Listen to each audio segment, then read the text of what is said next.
Alors mets-le peut-être là-bas au-dessus de la route.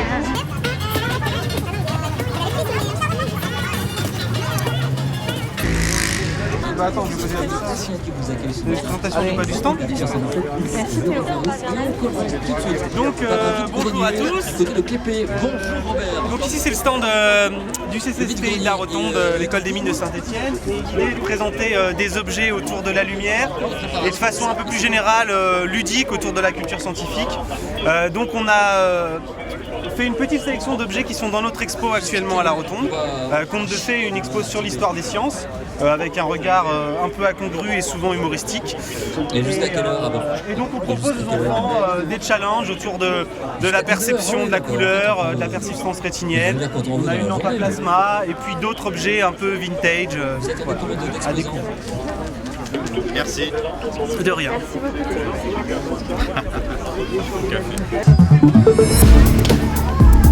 C'est une lampe à plasma, n'hésitez pas si vous voulez la toucher. Ok, vous en avez déjà vu, en expo?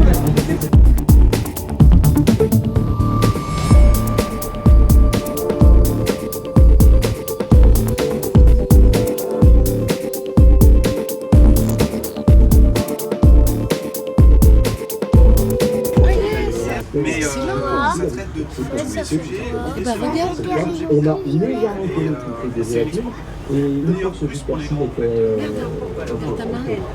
pas trop chaud.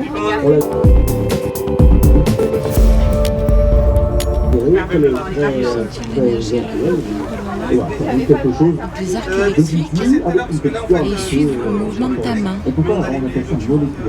Pourquoi? Parce qu'en fait, ils suivent Mais si tu poses ta main, regarde sur ton mouvement.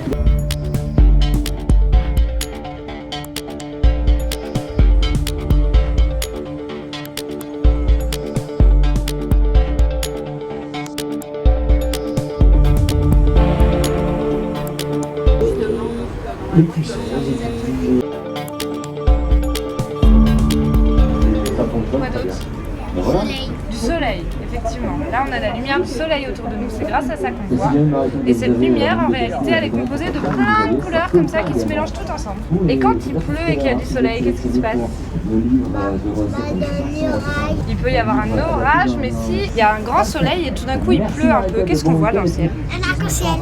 Un arc-en-ciel. Et un arc-en-ciel, c'est de quelle couleur? De multicolore.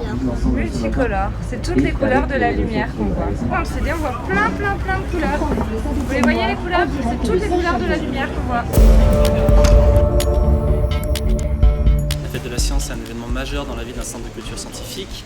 C'est en effet la 24e édition comme vous l'avez rappelé et chaque année c'est un événement récurrent. Quand l'automne arrive, la Fête de la Science arrive et les équipes notamment de la Rotonde sont mobilisées depuis de nombreux mois pour organiser un événement qui soit chaleureux, ludique et pédagogique. Je voulais vraiment remercier les deux municipalités, la ville de Saint-Chamond et la ville de Saint-Etienne, pour avoir comme on dit au Québec, embarquer avec nous dans cette aventure de rapprocher deux communes et de faire un événement conjoint avec une biennale qui va pouvoir changer chaque année de lieu. C'est vraiment très important pour nous.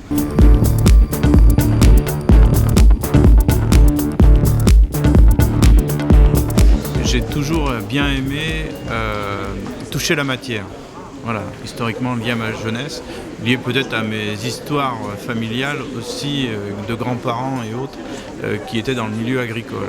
Voilà, où j'ai été amené à découvrir un petit peu tout ce qui était l'environnement du matériel agricole. Et à partir de là, je me suis mis un peu à essayer de faire évoluer des choses. À un moment, on s'interroge, on se pose des questions. D'accord ? Et quand on a une culture un peu scientifique, de se poser des questions, on a envie d'aller plus loin. Moi, je crois beaucoup à l'expérimentation. Et donc, il faut tester. Des fois, ça marche pas. Mais en tout cas, on apprend beaucoup et on construit comme ça par l'expérimentation. Donc, bon, ça se construit. Puis après, il faut mettre un peu plus, des sciences derrière ça. Il faut se dire, bon, ça marche pas. Donc, je vais essayer de comprendre, de construire. Et donc, j'ai besoin d'outils mathématiques, informatiques, numériques pour arriver à construire ma pensée. Et donc, voilà, c'est quelque chose d'extrêmement important, moi, qui m'anime tous les jours.